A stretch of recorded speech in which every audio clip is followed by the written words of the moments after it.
Chers frères et sœurs en Christ, bien-aimés dans le Seigneur, nous allons poursuivre avec la 10e partie de notre série « Tout ce que Jésus-Christ a enseigné ». Aujourd'hui, la partie 10 va s'appesantir sur comment faire une offrande qui plaît à Dieu, une offrande que Dieu agrée. Avant cela, frères et sœurs, nous allons vous rappeler le fondement biblique de cette série. Pourquoi cette série? Tout ce que Jésus a enseigné. Alors, tournons la Bible en Matthieu chapitre 28.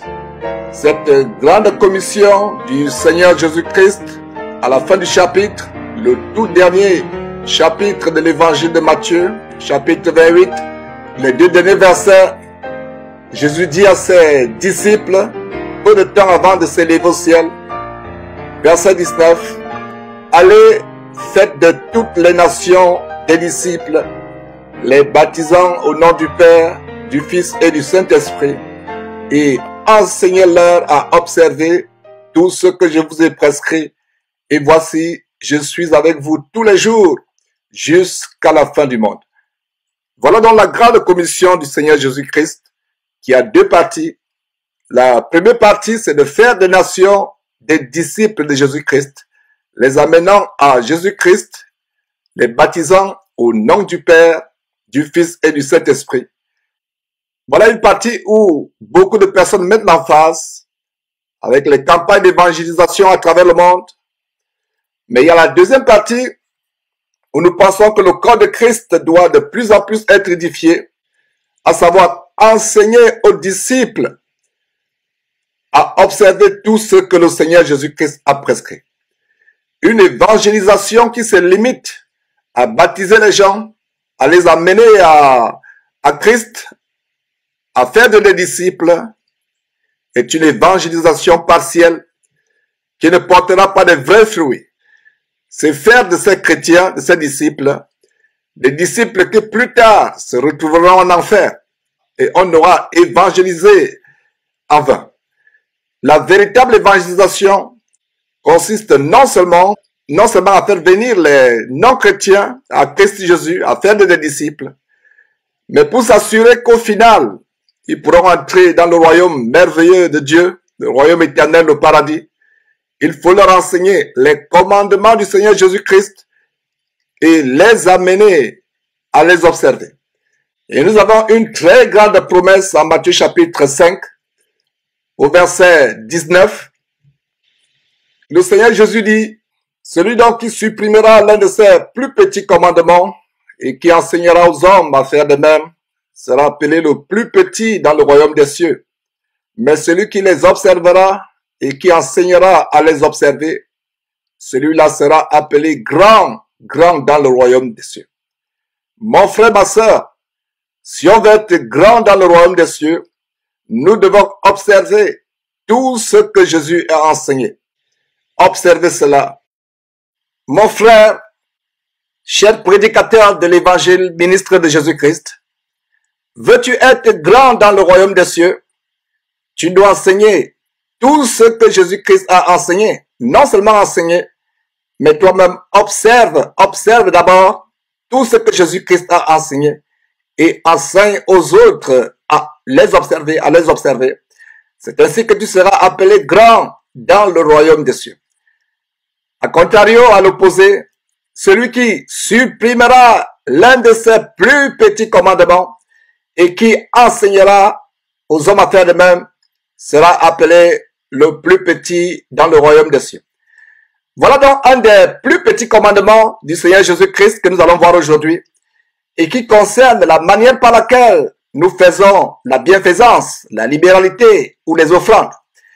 C'est un petit commandement aux yeux des hommes, mais c'est un grand commandement aux yeux de Dieu, aux yeux de son Fils Jésus-Christ. Lui-même il dit dans ce verset 19 de Matthieu chapitre 5, « Celui donc qui supprimera l'un de ses plus petits commandements et qui enseignera aux hommes à faire de même sera appelé le plus petit dans le royaume des cieux. » Voilà donc le commandement au sujet de comment doit se faire l'offrande, doit se faire la libéralité, les dons, la bienfaisance dans l'Église.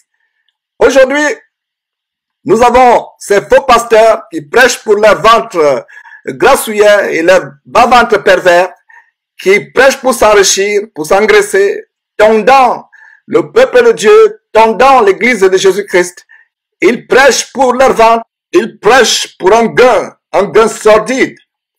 Ils suppriment un commandement, petit commandement, mais très grand commandement du Seigneur Jésus-Christ sur la manière par laquelle les offrandes doivent se faire. Vous voyez dans ces églises qui ne sont que des camps de concentration qui mènent en enfer, des salles d'attente pour l'enfer. On vous distribue des enveloppes pour faire vos offrandes. On vous impose de mettre le nom, votre nom, sur l'enveloppe. On doit savoir combien vous donnez chaque mois ou chaque semaine. Combien vous donnez, on doit savoir quel est votre salaire. Et quand vous donnez, ce n'est pas en secret. Voilà comment ils ont amené le corps de Christ, les chrétiens, à supprimer ce commandement, à ne pas l'observer. Nous allons voir donc sur la base de Matthieu chapitre 6, ce que Jésus dit au sujet des offrandes ou des aumônes, au sujet de la bienfaisance. Mes frères et sœurs, si vous ne lisez pas la parole de Dieu attentivement, vous méritez d'être séduits par ces hommes impies qui sont en vérité des agents de Satan, déguisés en ministres de Christ. Cela ne doit pas nous étonner parce que leur père, le diable, se déguise aussi en ange de lumière. Alors, nous allons voir cette parole de Dieu, cette parole de Dieu merveilleuse, cette parole, ce commandement de Dieu, venant de la bouche de son Fils, Jésus-Christ. Matthieu chapitre 6. Et en passant, nous avons ces 3 chapitres qui font partie de ce qu'on appelle communément le sermon de Jésus-Christ sur le mont des Oliviers. Ces 3 chapitres, Matthieu chapitre 5, Matthieu chapitre 6, Matthieu chapitre 7, sont le ramassis des commandements de Jésus-Christ. Il y en a tout ailleurs dans les évangiles. Mais si vous voulez avoir en un bloc une bonne partie de ce que Jésus-Christ a donné comme commandement, je vous recommande de lire, mes frères et sœurs, Matthieu chapitre 5, Matthieu chapitre 6 et Matthieu chapitre 7. Vous devez lire ces chapitres ne serait-ce qu'une fois par mois pour avoir en tête tout ce que Jésus-Christ a enseigné. Et je rends grâce à Dieu de ce qu'il y a des Bibles où les paroles de Jésus-Christ sont en rouge, comme la Bible numérique que je suis en train d'utiliser pour les besoins de cet enregistrement. Et il y a des Bibles où les paroles de Jésus-Christ sont en rouge. Ce serait même une très bonne chose de mémoriser toutes ces paroles de notre Seigneur Jésus-Christ. Alors, aujourd'hui, s'agissant de comment nous devons faire nos libéralités, notre bienfaisance, nos dons, nos aumônes, lisons donc le chapitre 6 à partir du verset 1. Le Seigneur Jésus nous met en garde. Il nous met en garde en disant, verset 1, gardez-vous de pratiquer votre justice devant les hommes pour en être vus. Autrement, vous n'aurez point de récompense auprès de votre Père qui est dans les cieux. Voilà, gardez-vous de pratiquer votre justice devant les hommes pour en être vus. Autrement, vous n'aurez point de récompense auprès de votre Père qui est dans les cieux. Voilà, en passant, un bon verset qui nous montre la distinction entre Jésus-Christ et son Père. Donc, Jésus-Christ n'est pas en même temps Dieu et en même temps Fils de Dieu. Jésus-Christ est Fils de Dieu, distinct de Dieu, séparé de Dieu. Il est soumis à Dieu qui est son Père et qui est plus grand que lui. Donc, voilà Jésus-Christ qui l'a dit. Vous ne devez pas pratiquer votre justice devant les hommes pour en être vu. Et si vous le faites, vous n'aurez point de récompense auprès de votre Père qui est dans les cieux, pendant que moi, Jésus, je vous parle. Voilà ce que ce verset signifie. Donc, Jésus-Christ n'est pas en même temps son propre Père et son propre Fils. Si vous avez cru à un tel Jésus, c'est plutôt à un démon que vous croyez. Ce n'est pas le vrai Jésus. Le vrai Jésus est Fils de Dieu, distinct de Dieu. Il a été envoyé par Dieu sur terre pour accomplir sa mission de mourir pour nous sur la croix, pour nous sauver de la colère à venir. Voilà donc ce sujet. Beaucoup de personnes aujourd'hui font le monde, font des offrandes, font des libéralités pour se faire voir des hommes. Il y a cette pratique abominable qui consiste à jeter des billets de banque au pied d'un prédicateur pendant qu'il prêche ou au pied des soi-disant chantres. Vous voyez des choses abominables qui se passent dans ces maisons de joie, dans ces cirques évangéliques qui ne sont que des salles d'attente pour l'enfer. Et dans le jargon africain, et plus précisément en Côte d'Ivoire, on parle des atalakou. Un pasteur qui prêche et des personnes pour se faire voir sortent des liasses d'argent, commencent à les jeter billet après billet au pied de celui qui prêche. Quelle chose abominable. Et non seulement de telles choses se passent, mais s'agissant de la manière par laquelle on fait des offrandes, on fait des dîmes, il y a un esprit de contrôle qui envahit les églises aujourd'hui.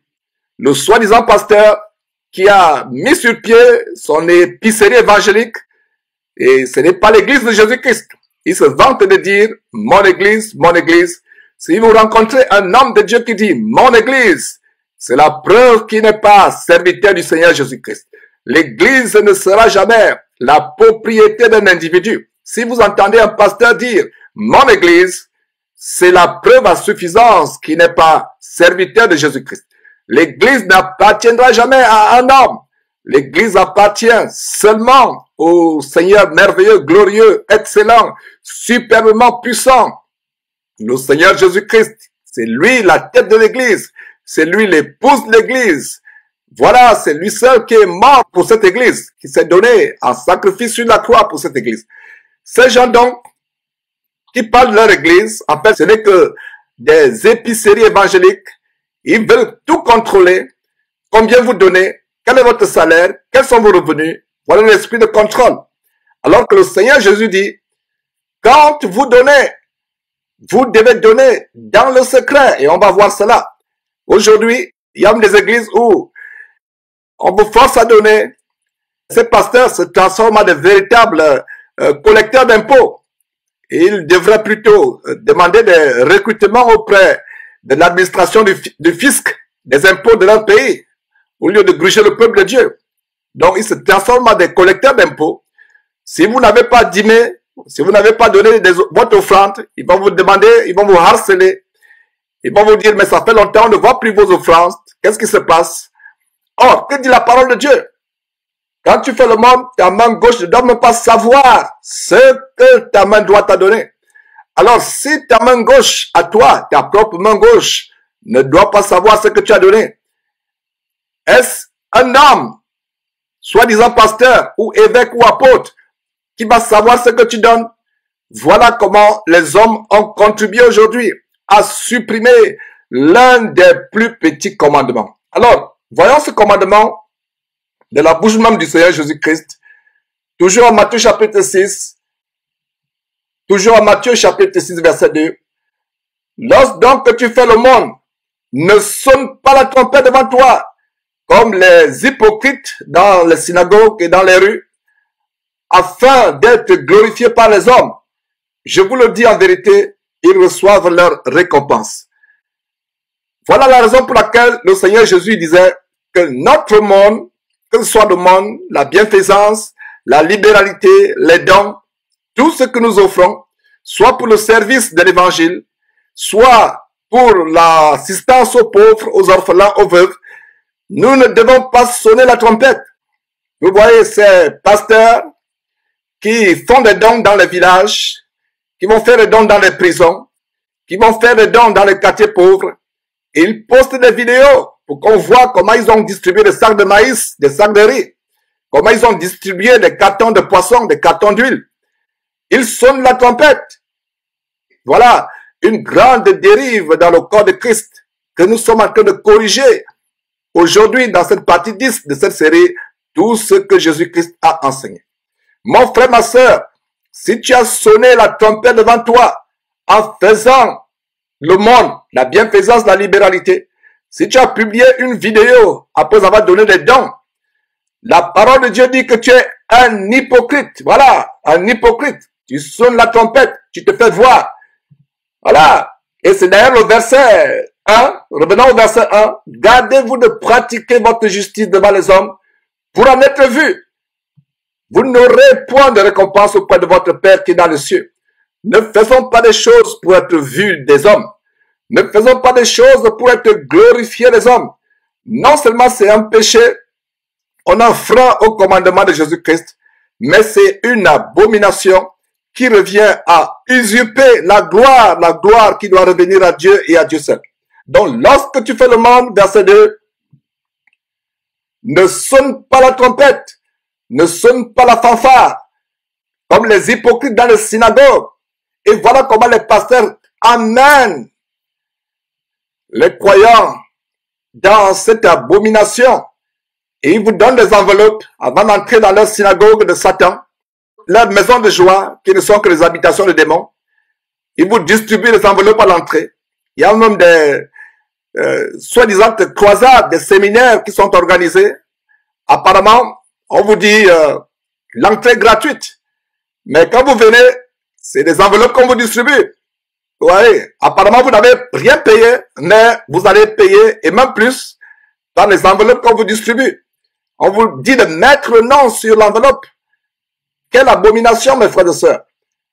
Pourtant, le verset 2 dit, lorsque donc tu fais le monde, ne sonne pas la trompette devant toi, comme les hypocrites dans les synagogues et dans les rues, afin d'être glorifiés par les hommes. Je vous le dis en vérité, ils reçoivent leur récompense. Si tu as donné un jour, mon frère, ma sœur, une offrande, tu as fait un don, une libéralité, en sonnant la trompette, tu dois te repentir. C'est la même chose avec le verset 3 qui dit, mais quand tu fais le monde, que ta main gauche ne sache pas ce que fait ta droite, verset 4, afin que ton aumône se fasse en secret, et ton Père qui voit dans le secret te le rendra. Voilà des croyants qui ratent la bénédiction de Dieu en ne faisant pas leur bienfaisance, leur aumône en secret. Vous faites le monde, vous faites la bienfaisance, vous faites la libéralité. Ne sonnez pas la trompette. Il faut que ce soit en secret. Donc, quand ces faux pasteurs vous disent de mettre votre nom, de mettre le montant que vous avez donné, voilà, ça ne se fait plus en secret. Parce que ton Père qui voit dans le secret ne te le rendra pas. Ça doit se faire en secret, en secret. Ce n'est pas pour être vu des hommes. Et voilà comment, dans les assemblées, il y a certains qui sont frustrés, qui ont des complexes d'infériorité. Quand on fait le bilan de tout ce qu'on a donné, on proclame, des fois on fait la liste de ce que les gens ont donné. Ceux qui ont donné plus sont glorifiés. Ceux qui ont donné moins sont l'objet de mépris, sont l'objet de ridicule. Voilà les choses qui se passent. Dans le monde doit se faire en secret. Le monde doit se faire en secret. C'est toi et la personne qui reçoit ton aumône en secret. Tu ne dois pas sonner la trompette. Tu ne dois pas te faire voir. On ne doit pas savoir même que tu donnes. Ça doit se faire en secret. Alors quand on distribue ces enveloppes, et des fois, ces gens tellement rusés, malins qu'ils sont, vont vous dire, levez vos enveloppes, on va prier avant de faire vos offrandes. En fait, c'est pour contrôler qui va donner et qui ne va pas donner. Et voilà, vous qui n'avez même pas d'argent, vous qui n'avez même pas les moyens de transport, l'argent pour retourner à votre maison après ce culte, entre guillemets, voilà que vous vous sentez complexé. On vous dit, levez vos enveloppes. Et comment allez-vous lever une enveloppe vide alors que vous n'avez rien mis dedans? Voilà comment ils vous contrôlent, ils vous tendent, ils vous pressent comme un citron. Le contrôle mental est l'arme magique qu'ils utilisent parce que là où il y a le contrôle, il y a le diable. Là où il y a l'esprit de contrôle, si vous êtes dans une église où il y a l'esprit de contrôle ou l'esprit de domination, c'est le diable qui est, parce que Dieu ne nous contrôle pas. Dieu ne nous possède pas. Nous voyons le principe de donner en 2 Corinthiens, chapitre 9, verset 7. C'est le principe de donner. Voilà un bon verset que vous pouvez utiliser pour fermer la bouche à ceux qui utilisent à tort à travers la dîme pour vous gruger. La dîme était de l'Ancien Testament. Nous avons fait d'ailleurs un enseignement qui montre quelques 20 trait de différenciation entre les croyants de l'ancienne alliance, de l'Ancien Testament, et les chrétiens dans cette nouvelle alliance dans laquelle vous et moi nous sommes. Les 20 traits de différenciation. Et un des traits, c'est que la dîme était pour l'ancienne alliance, pour l'Ancien Testament. Aujourd'hui, nous ne sommes plus liés à un certain pourcentage. La Bible dit en 2 Corinthiens chapitre 9, verset 7 sur votre écran, que chacun donne comme il a résolu en son cœur, sans tristesse ni contrainte, car Dieu aime celui qui donne avec joie. Que chacun donne donc comme il a résolu en son cœur, sans tristesse ni contrainte, car Dieu aime celui qui donne avec joie. Imaginez que vous donnez ce qui vous restait comme agent de transport pour retourner à la maison après ce culte abominable. Vous ne donnez pas avec joie, vous donnez avec tristesse. Vous donnez parce qu'on vous manipule, on vous dit levez vos enveloppes, levez-les. On va prier sur les enveloppes. Comment vous sentiriez-vous si vous étiez le seul dans votre rangée à ne pas lever votre enveloppe? Alors même si vous restez un radis dans la poche, vous allez mettre cela dans l'enveloppe. Tout simplement, pour ne pas vous sentir frustré, pour ne pas avoir honte dans la rangée dans laquelle vous êtes. Voilà comment ils vous manipulent. Vous ne donnez pas selon la résolution de votre cœur. Vous donnez avec tristesse, avec contrainte, on vous contraint. Le chrétien n'est pas soumis à un certain pourcentage. Quand nous disons sur la base de ce verset, et bien d'autres versets, que la dîme n'est plus pour les chrétiens, les gens ne comprennent pas ce que nous disons. Parce que dîme, c'est 10%. Dans dîme, il y a 10. Donc, la dîme, c'est 10%. Or, la Bible dit que chacun donne comme il a résolu en son cœur, sans tristesse ni contrainte, car Dieu aime celui qui donne avec joie. Si Dieu aime celui qui donne avec joie, voilà comment ces pasteurs, entre guillemets, vous amènent à recevoir plutôt la colère de Dieu. Ils vous amènent à donner en grinçant les dents, avec tristesse, avec affliction. Ils vous contraignent de donner. Nous recadrons cette pratique, cette dérive lamentable dans le corps de Christ, en vous enseignant tout le conseil de Dieu, les commandements de Jésus-Christ. Voilà, que chacun donne. Et voilà l'exemple de l'apôtre Paul, qui est dans la droite ligne des enseignements du Seigneur Jésus-Christ. Vous donnez comme votre cœur a résolu, sans contrainte ni tristesse. Vous ne donnez pas pour vous faire voir. Vous ne donnez pas pour être approuvé, pour être apprécié par votre soi-disant pasteur. Là, vous ne recevez pas la bénédiction de Dieu, mais c'est plutôt la colère de Dieu qui est sur vous, parce que vous avez donné avec contrainte. Regardez ce qui s'est passé avec Ananias et Saphira. Ils ont été frappés de mort, parce qu'ils n'ont pas donné volontairement, délibérément. Ils ont voulu tromper le Saint-Esprit. Ayant vendu leur propriété, ils ont retenu une partie de l'argent.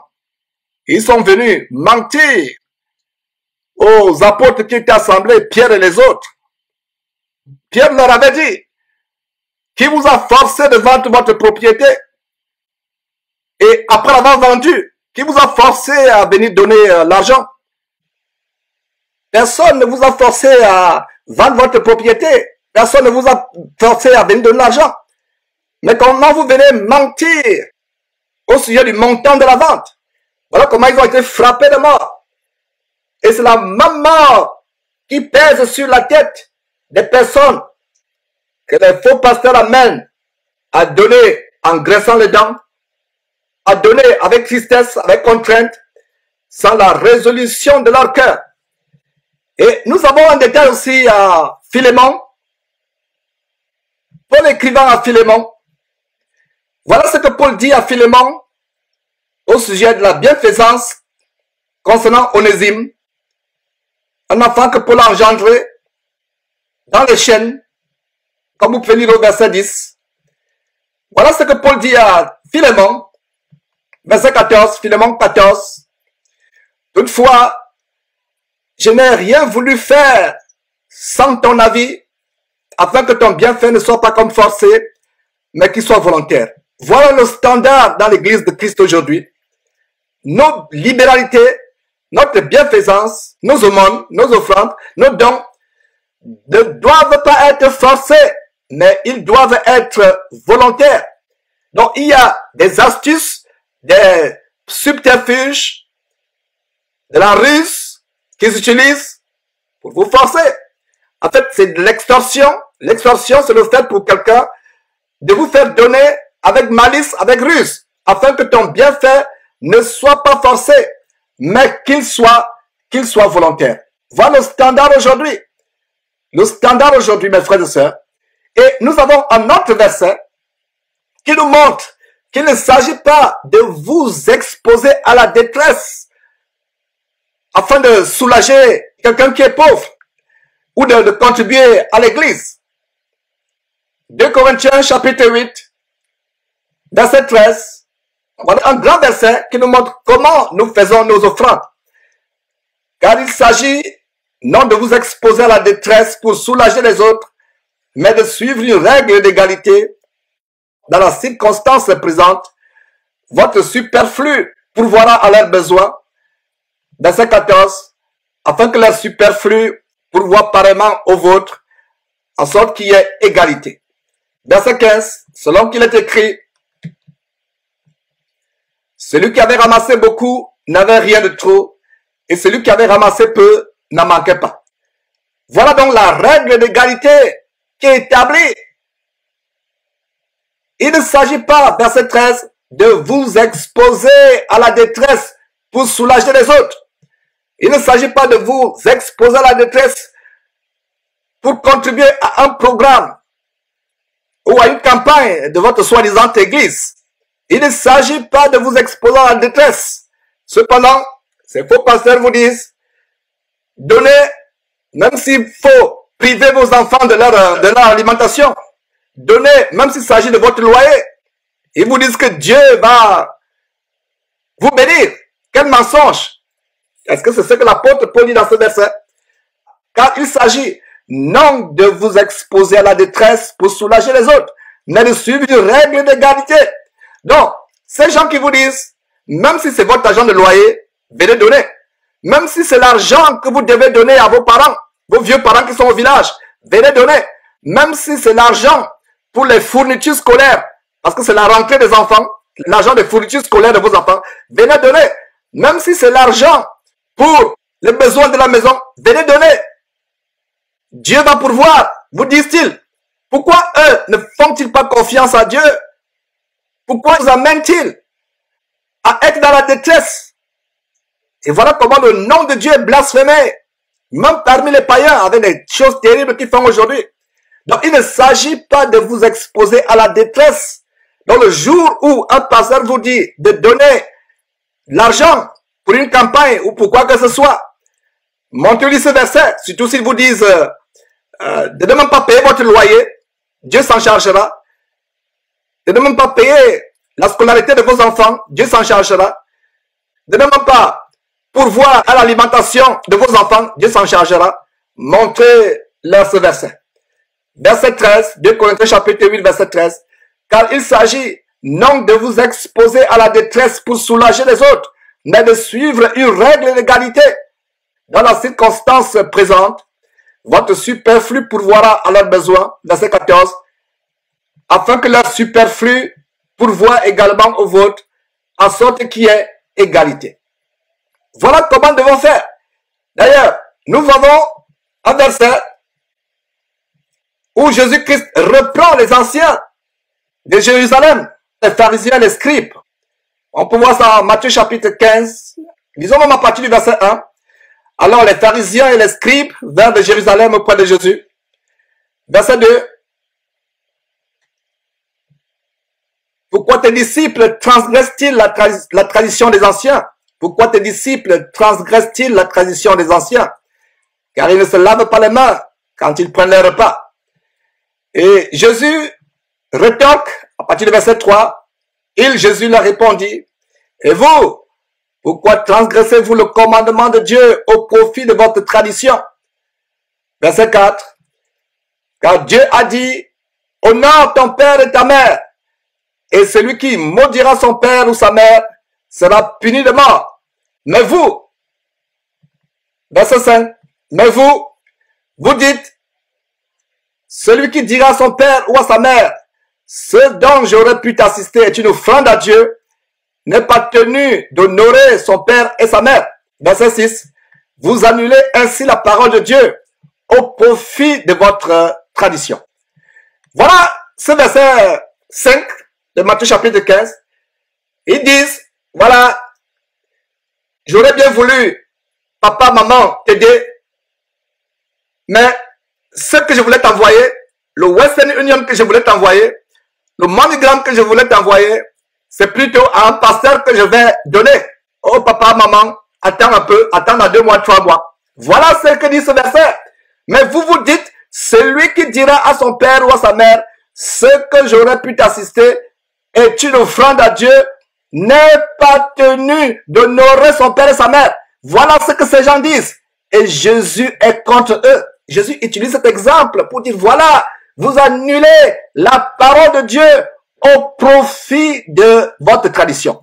Pourtant, la parole de Dieu dit, honorez vos mères, vos pères, rendez aux parents ce qui leur est dû. Ils sont occupés de nous, ils ont élevé, ils ont pourvu à notre éducation, et bien de fois, nous sommes ce que nous sommes aujourd'hui, à cause de ce travail que tu as, cette bonne situation que tu as dans la société, dans ton entreprise, c'est à cause d'eux. Donc nous devons rendre aux parents ce qui leur est dû. Alors aujourd'hui, beaucoup n'arrivent même pas à s'occuper de leurs vieux parents parce que les pasteurs prennent tout. Ils n'arrivent plus à s'occuper de leurs enfants. Il y a des témoignages que nous avons reçus. Des familles où les enfants sont affamés parce que l'argent va chez le pasteur. Vous voyez, la règle d'égalité dont parle 2 Corinthiens chapitre 8, votre superflu doit pourvoir aux besoins des autres. Ce n'est pas ce qui est nécessaire à votre propre subsistance à vous. C'est votre superflu. Donc voilà le verset 5, très grand verset.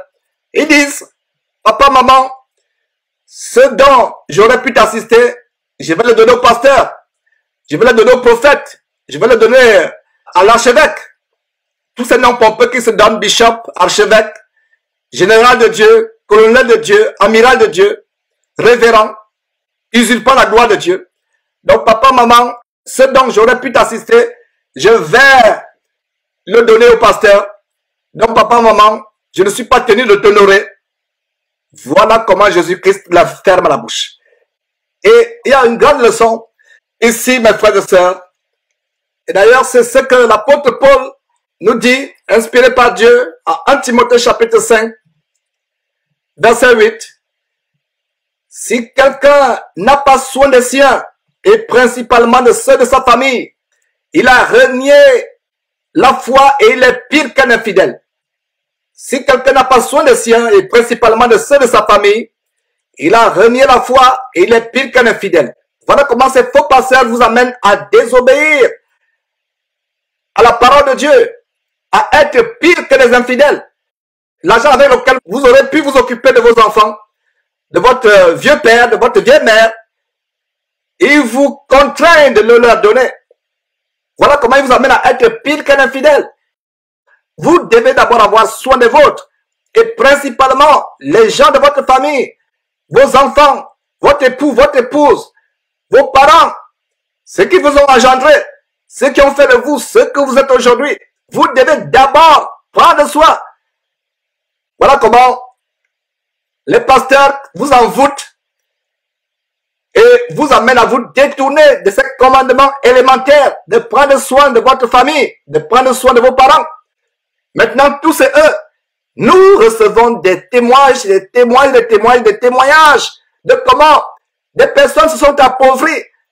Tout maintenant, c'est le pasteur. Le sac de riz qui peut nourrir la famille, c'est le pasteur qui l'a. Le dernier radis qui pouvait servir à la subsistance de leurs enfants, c'est le pasteur qui l'a. Tout c'est le pasteur. Tout c'est le pasteur. Ce n'est donc pas surprenant que ces gens, de plus en plus, vont prendre la magie au Nigeria, les pouvoirs du vaudou au Bénin, pour vous aveugler et pour vous gruger de plus en plus jusqu'au dernier centime, jusqu'au dernier radis. Voilà comment nous devons donner. Nous ne donnons pas pour nous faire voir. Nous ne donnons pas pour nous faire voir. Notre offrande doit se faire en secret. Mes frères et sœurs, voilà la parole de Dieu. Voilà. Votre monde doit se faire en secret. Que personne ne vous amène plus à faire votre monde, votre bienfaisance, votre libéralité, vos dons. Publiquement, ça doit se faire en secret. C'est vous et la personne qui reçoit votre bienfaisance. Vous et la personne qui reçoit votre don. Ne pas vous imposer de le faire en public. On ne doit pas savoir que vous avez fait un don. Mes frères, sortez de ces maisons de joie. Sortez de ces habitations de démons qu'ils appellent l'église, où des choses contraires à l'évangile de notre Seigneur Jésus-Christ se passent. Nous vous enseignons tout le conseil de Dieu. Nous vous enseignons tous les commandements du Seigneur Jésus-Christ. C'est un plaisir de vous exposer la partie 10. Comment faire une offrande qui est agréable à Dieu, à laquelle Dieu prend plaisir. Plaise à Dieu, nous reviendrons bientôt avec la partie 11 de cette série. Tout ce que Jésus-Christ a enseigné, vous connaîtrez la vérité et la vérité vous affranchira.